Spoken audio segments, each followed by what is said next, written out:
By nightfall, Ekemora was no longer the quiet village it used to be.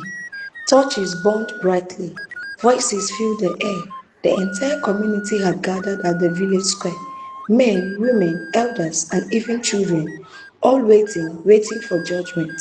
At the center of it all sat Malansani, his face stern, his staff resting firmly in his hand. Beside him, trembling and broken, was Mama Rukaya, her head bowed in shame. Her once commanding presence had vanished completely. Tonight she was not feared, she was being judged. Bring her, Malansani ordered. Two men stepped forward, dragging a struggling woman into the cycle. It was Asebe the herbalist. Her eyes moved quickly, scanning the crowd, calculating, searching for escape, but there was none. What is the meaning of this? She snapped, trying to sound bold, but the fear in her voice betrayed her. Malam Sani didn't waste time. You gave medicine to this woman, he said, pointing at Mama Rukaya. Medicine that led to the death of her son. Asebe scoffed. People die everywhere, every day. Will you now blame me for death itself? Murmurs rose, but Malansani raised his hand for silence. She has confessed that changed everything. Asebe's expression flickered, just for a second. She lied. Asebe quickly replied, she is looking for someone to blame for her misfortune. At that moment, Mama Rukaya lifted her head slowly. Her eyes were red, empty. No, she said weakly. I told them everything. The crowd erupted. So it's true. She killed her own son, and this woman helped her. Asebe's voice grew louder, desperate now. Think carefully, she shouted. You are all quick to judge, but you forgot. People came to me every day for help. Her eyes scanned the crowd. Many of you have used my herbs. Many of you have trusted me. The villagers fell silent. There was truth in that. Fear began to creep in. Malansani spoke again, calm but firm. We are not here to judge herbs, he said. We are here to judge intent. He leaned forward slightly. What did you give her?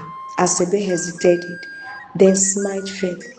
A mixture, she said, nothing more. For what purpose? To weaken the bond between husband and wife. Doubts filled the air. And did you know it would calm him? Malam Sani pressed. Silence, Asebe said nothing, but her silence spoke loudly. Before anyone could speak again, the wind changed. Suddenly, violently, the torches flickered wildly. The trees surrounding the square began to sway. A cold presence filled the air. The torches flickered wildly. The trees surrounding the square began to sway. A cold presence filled the air, and then a voice, deep, echoing, unmistakable. Answer him. The entire crowd froze. Some people stepped back in fear.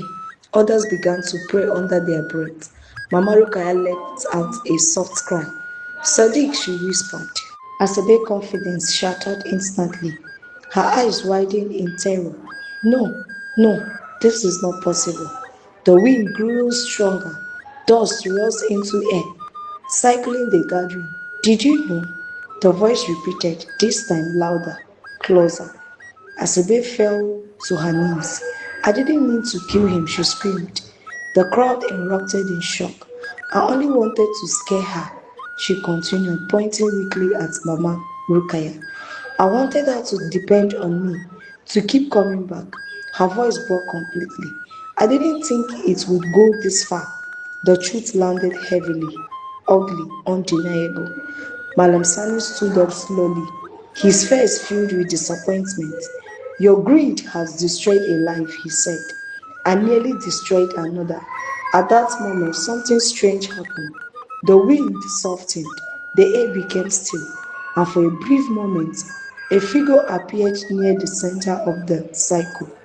Faint, barely visible, but enough, people screamed. Some fell to the ground, others covered their eyes.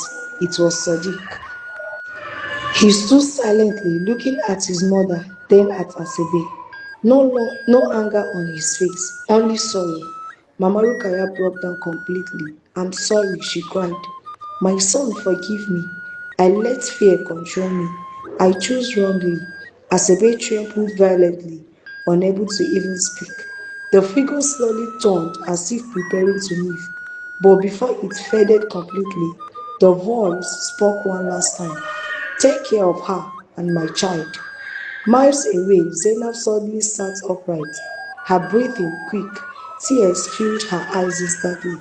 Sadiq, she whispered, and for the first time since his death, she felt peace. Back in the village square, the presence vanished, the wind died down, silence returned, but nothing was the same anymore. Malam Sani raised his staff. Judgment has been seen, both by the living and the dead. He declared. He returned to the crowd. Asebe will be banished from this land. Gabs and Mama Rukaya, he paused. You will live with the consequences of your actions. You will answer not just to this village, but to your own soul. No one argued, because justice had already spoken. As the crowd silently dispersed, Mama Rukaya remained on the ground alone, broken, haunted, but far away, in a quiet home filled with care. Zainab rested her hands on her stomach. Her strength was returning slowly, surely, and deep inside her, life was still growing. The Hamatan breeze blew gently across the village of Katsira, carrying with it a calmness that had been missing for a long time. Inside a small peaceful compound, Zainab sat outside on a low wooden stool, her hands resting on her heavy belly. Her face had changed, the weakness was gone, the fear had faded. What remained was quiet strength. Weeks had passed since the truth was revealed in a camera. Weeks since justice spoke under the moonlight, and though the memories still lingered, Zainab was no longer that broken woman who was once collapsed on the dusty ground. She had survived. Hawa walked out, smiling, as she handed her a bowl of warm pap. You didn't even complain today, she teased gently. Zainab smiled faintly. This little one is stronger than me. They both laughed. For the first time in a long time, there was peace.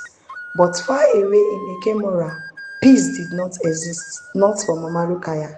Her compound had grown silent, and where there was once control and pride, now lived loneliness. People avoided her. Children ran past her house. Even those who once greeted her with respect now turned their faces away. She had become a living reminder of a terrible mistake. At night, sleep refused to come. Every creak of wood, every whisper of wind reminded her of her son, of his voice, of his final words. Take care of her and my child. One evening, unable to bear it any longer, Marukaya stood up. Her steps were slow, heavy but determined. I can't live like this, she whispered. I must make it right.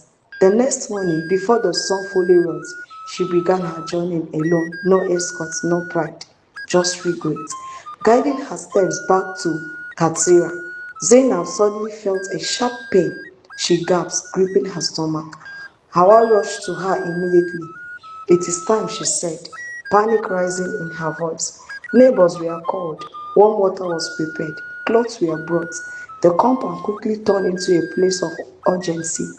Hours passed. Pain came in waves, stronger, closer.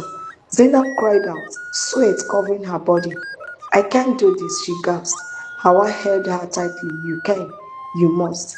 Just as the pain reached its peak, a wind blew past through the room, soft, familiar.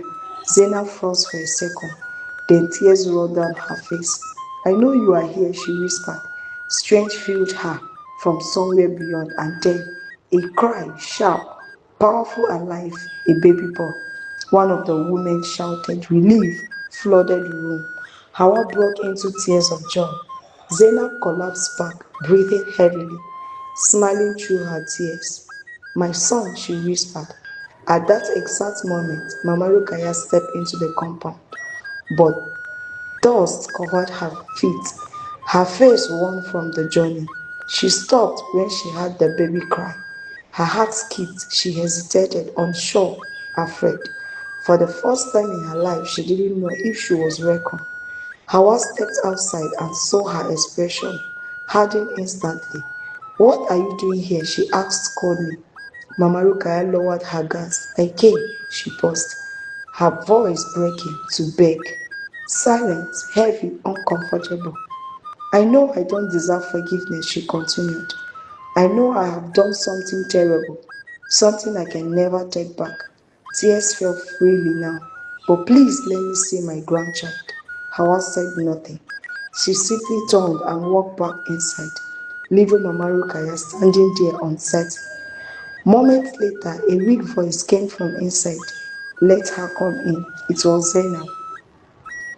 Mama Rukaya stepped in slowly, carefully, as if afraid the ground might reject her. She saw Zainab lying down, holding her baby, healthy, peaceful, alive. The silence broke her. The sight broke her completely. She fell to her knees, crying. "I'm sorry," she sobbed. "I failed you. I failed my son. I let jealousy destroy everything." Zainab looked at her quietly. No anger, no hatred, just tired understanding. After a long silence, she broke. "He loved you," Zainab said softly. Mama Rukaya cried harder. "I know." And before he left, Zainab continued, "He asked you to take care of us." Those words hit deeper than anything else. Mama Rukaya bowed her head completely. "I will spend the rest of my life trying," she whispered. Zainab looked down at her baby, then back at the broken woman before her, and slowly she nodded. "Come and see him." Mama Rukaya's hands trembled as she moved closer. She looked at the child, her grandson. Tears streamed endlessly. "He looks like him," she whispered. "What is his name?" she asked softly. Zainab smiled. "Sadiq." The wind blew gently through the room, soft, peaceful, like a final goodbye. And somewhere beyond what eyes could see, a spirit finally rested. In time, the story of Zainab spread across many villages, a story of pain, of betrayal, of justice, but most importantly, of forgiveness. Because sometimes the strongest people are not those who fight back, but those who choose to heal even after being broken.